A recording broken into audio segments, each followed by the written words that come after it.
जय श्री राम, जय श्री बालाजी महाराज। कैसे हो आप सब? आशा करते हैं कि आप सब पर जो है बाबा की असीम कृपा बनी हुई है और जो है बनी भी रहनी चाहिए। आप सब जो है कुशल मंगल होंगे, यही कामना अपने दिल से करते हैं। तो जैसा कि आप सबको पता है कि हमारा हर रोज़ एक नई से नई वीडियो के साथ आपको रूबरू करवाने का रहता है काम। तो आज की जो वीडियो है वो भी बहुत ही ज़्यादा इंटरेस्टिंग होने वाली है उन लोगों के लिए जो लोग जो है जानना चाहते हैं कि मेहंदीपुर बालाजी में सवा मनी क्यों लगाई जाती है, किस उद्देश्य के लिए लगाई जाती है, या फिर कोई मनोकामना के लिए लगाई जाती है, किस तरह से लगाई जाती है, क्या क्या चीज़ें जो है आपको किस तरह से ध्यान रखना चाहिए, क्या आपको करना चाहिए, और जो है साथ ही साथ दोस्तों आपको सारा विधि विधान बता दिया जाएगा कि आपको किस तरह से जो है अपनी सवा मनी को पूरा करवाना है। चलिए दोस्तों, सारी बातें हो गई हैं और आपको जो है वीडियो स्टार्ट करते हैं। और जो है उससे पहले अगर आपको वीडियो अच्छी लगती है तो लाइक करें, शेयर करें, कमेंट करें, और अगर आप चैनल पे पहली बार देख रहे हैं तो चैनल को जरूर सब्सक्राइब करें, साथ में बेल आइकन है उसको प्रेस करें ताकि आने वाली हर एक वीडियो की नोटिफिकेशन सबसे पहले आप तक पहुँच जाए। जय श्री राम जी। जय श्री राम, जय श्री बालाजी महाराज।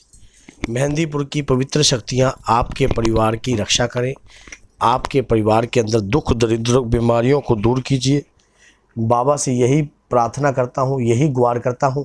अगर कोई किसी भक्त ने सवा मनी लगाई है मेहंदीपुर बालाजी में तो उसकी सवा मनी भी स्वीकार हो, ऐसी कामना अपने इष्ट देव श्री बालाजी महाराज मेहंदीपुर सरकार से करते हैं।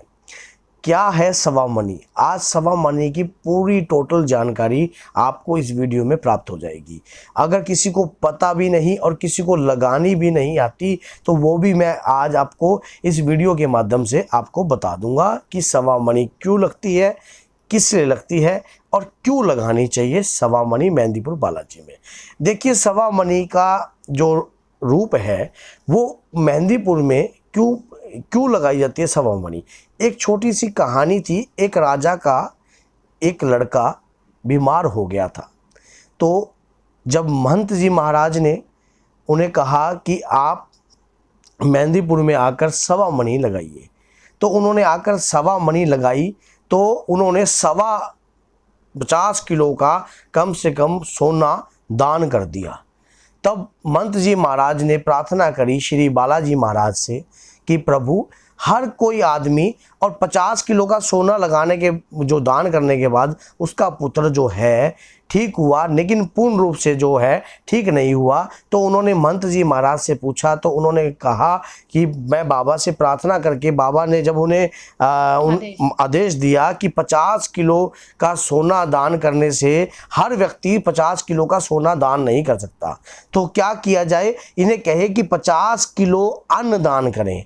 तो उस दिन से जो 50 किलो की अन्न की प्रथा है, 50 किलो का जो अन्न है वो दान होता है, तो उसी को सवा मनी कहते हैं। अब ये किस रूप में होता है? जैसे कि अगर सवा मनी मेहंदीपुर बालाजी में लगा रहे हो, आप अगर किसी मनोकामना के लिए लगा रहे हो, या आपके घर में कोई संकट है, कोई प्रेत व्याधा से आप तंग हो और बार बार वो संकट बैठ नहीं रहा, और आप चाहते हो कि जो संकट, जैसे कि आपके पितर है या वो प्रेत बने हुए हैं, तो आप चाहते हो कि आपके पितरों को बाबा का जो सवा मनी का जो 50 किलो का अन्न मैं अपने पितरों के नाम का दान करूं और उन आत्माओं के लिए मैं ये सवा मनी लगाऊं, क्योंकि एक किस्म का ये दान माना जाता है कि जो 50 किलो अन्न का जो दान होता है वो जो है वही सवा मनी मानी जाती है। तो ये सवा मनी इस प्रकार से लगाई जाती है कि कोई मनोकामना के लिए, कोई सरकारी नौकरी के लिए, और कोई प्रेत व्याधाओं से तंग हो गए हैं तो उनके लिए ये सवा मनी का प्रसाद लगता है। ये सवा मनी का प्रसाद किस प्रकार से लगता है ये मैं आपको बताता हूँ इसी वीडियो में।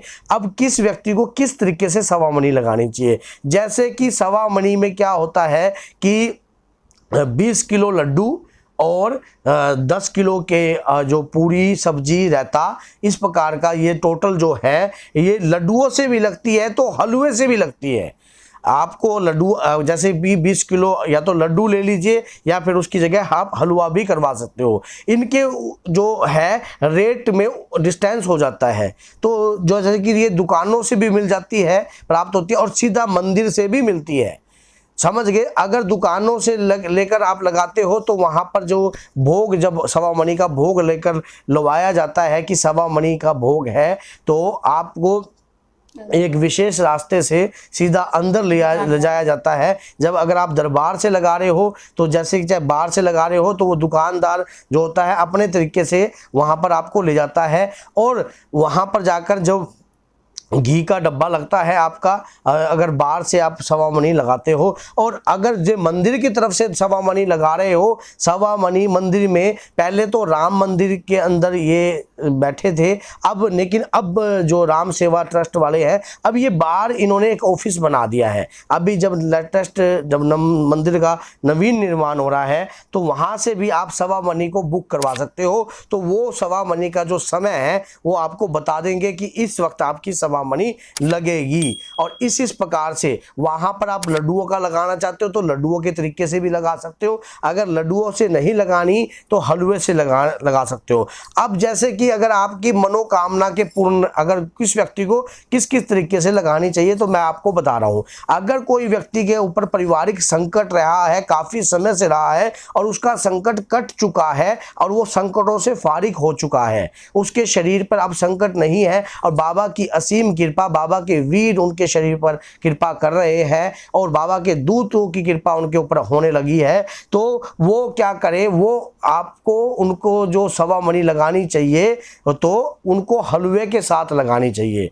तो हलवे के साथ की जो सवा मणि उनको लगानी चाहिए। अगर कोई व्यक्ति मनोकामना चाहता है, सरकारी नौकरी चाहता है, या कोई पुत्र प्राप्ति के लिए चाहता है, या कोई किसी भी प्रकार की सवा मणि बोलकर चला गया है और उसकी मनोकामना पूरी हो गई है, तो उनको लड्डुओं की आप सवा मणि का भोग लगाइए, और लड्डुओं के साथ सवा मणि। ये क्या लगता है, एक हलवे के साथ लगती है और एक लड्डुओं के साथ लगती है, तो आपको लड्डुओं के साथ या फिर हलवे के साथ इस प्रकार से आपको सवा मणि लगानी है। उसमें 20 किलो लड्डू या 20 किलो हलवा तो इस प्रकार से प्राप्त होता है।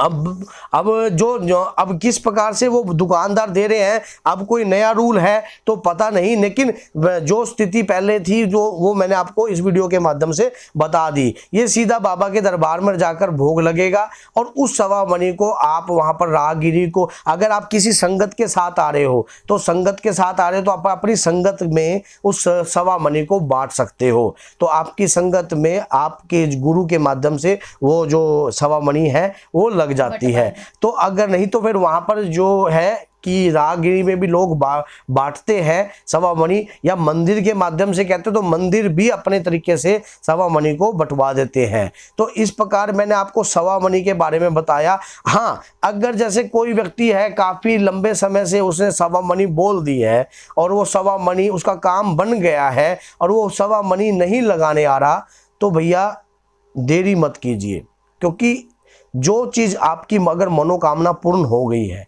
और उसके बाद आप देरी कर रहे हो तो देरी हमेशा भ्रष्टाचार को जन्म देती है। किसी ना किसी का भ्रष्टाचार आपका जन्म देगी। तो आपकी मनोकामना जब पूर्ण हो गई है तो आपको तुरंत आकर सवा मणि का भोग जो है मेहंदीपुर में लगा देना चाहिए, उसमें तनिक भी आपको देरी नहीं करनी चाहिए।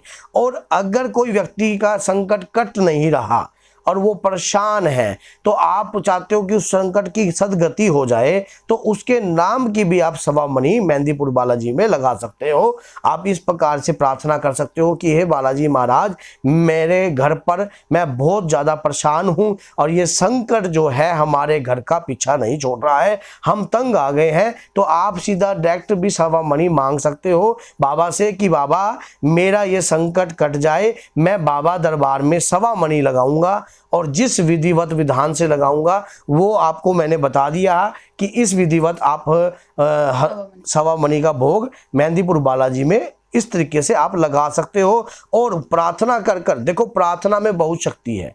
जब आप बालाजी महाराज के दरबार में जाओगे और बाबा से असीम प्रार्थना करो कि हे बाबा, मैं दरबार से इस प्रकार की प्रार्थना कर रहा हूँ, मेरे शरीर पे जो संकट है, मैं बहुत ज़्यादा तंग हूँ और बहुत ज़्यादा परेशान हूँ। हे दीन दयाल विरद संबारी, हरुनाथ प्रभु मम संकट भारी। कौन सो संकट मोर गरीब को, जो तुम सो नहीं जात हटारो। बेगी हरो हनुमान महाप्रभु, जो कुछ संकट होए हमारो। तो बाबा से इस प्रकार की आप गुहार कर सकते हो कि बाबा ऐसा कौन सा संकट है मेरे जैसे गरीब के ऊपर जो आपसे नहीं टाला जाता, कि और मैं इतना परेशान हो चुका हूं, इतना तंग आ चुका हूं, हार चुका हूं मैं दुनियादारी से। मेरे पास लोगों के फ़ोन आते हैं तो ये उनकी लैंग्वेज है जो मैं आपको बता रहा हूँ कि लोग जब फ़ोन करते हैं तो कहते हैं कि गुरुजी हम बहुत हार चुके हैं, दर दर की ठोकरें हमने खा ली। तो भैया देखो, इन पे भी हम वीडियो बनाएंगे कि अगर ये ना खानी पड़े तो किस प्रकार। तो मैंने आपको बता दिया कि इस प्रकार की गुहार जब आप अपने इष्ट देव श्री बालाजी महाराज के आगे करोगे, श्री बालाजी सरकार के आगे करोगे, तो वो आपकी विनय प्रार्थना को स्वीकार करेंगे और बाबा की कृपा के माध्यम से आपके ऊपर सुख शांति का वास होने लग जाएगा। और कहीं ना कहीं जो घर में संकट रह रहा है, जो संकट पनप रहा है, वो संकट दूर हो जाएगा। तो मैंने जो सवा मणि के बारे में आपको बताया, ये 50 किलो का जो अन्न है, आप अपने घर की पितरों के नाम का दे सकते हो, अपने घर के देवी देवताओं के नाम का भी दे सकते हो, आप कोई प्रेत जो संकट है उनके नाम का भी दे सकते हो। भैया अब कोई व्यक्ति सोचेगा संकट के नाम का क्यों दें, भैया देने से तो सदगति होगी उनके नाम का आज तक किसी ने दान ही नहीं दिया होगा। अगर इस प्रकार का दान निकलेगा तो आत्माओं की सदगति हो जाती है सवा मणि लगाने के टाइम पर।